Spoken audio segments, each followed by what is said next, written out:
புதிய காற்றழுத்த தாழ்வு பகுதி வெதர்மன் கொடுத்த அலர்ட்டால் சென்னை மற்றும் அதனை சுற்றியுள்ள 4 மாவட்டங்கள் மிகவும் ஆபத்தான எச்சரிக்கை. தமிழகத்தில் சென்னை உட்பட 4 மாவட்டத்துக்கு ஆரஞ்சு நிற எச்சரிக்கை விடுக்கப்படும் நிலையில் மிக மிக குளிர்ச்சியான இரவுகள் நீண்டு வருகிறது. இது மட்டும் இல்லாமல் பல மாவட்டங்கள் தண்ணீரில் மூழ்கும் அபாயமும் எழுந்துள்ளது.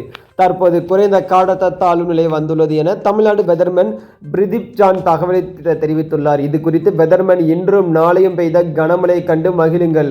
குறைந்த காற்றழுத்த தாழ்வுநிலை காரணமாக 18 மற்றும் 19ஆம் தேதிகளில் சென்னை மற்றும் அதனை சுற்றியுள்ள மாவட்டங்களில் பல கனமழை பெய்ய வாய்ப்புள்ளது.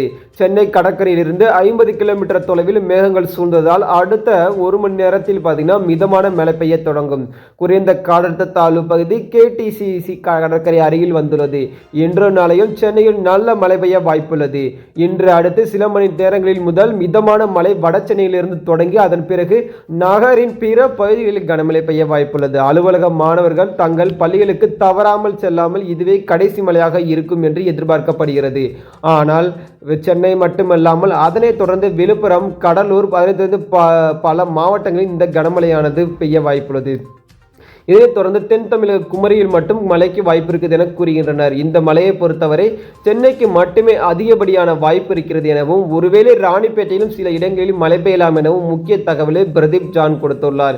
இதனால் டெல்டா மாவட்டங்களில் கனமழை பெய்ய வாய்ப்பில்லை எனவும் முழுக்க எந்த ஒரு புதிய காற்றழுத்த தாழ்வு நிலைவானது சென்னையை டார்கெட் செய்துள்ளதாகவும் குறிப்பிடப்பட்டுள்ளது. இதுவரைக்குமே எந்த ஒரு மாவட்டங்களில் விடுமுறை என்று அறிவிக்கப்படவில்லை. அனைவருக்கும் நன்றி, வணக்கம்.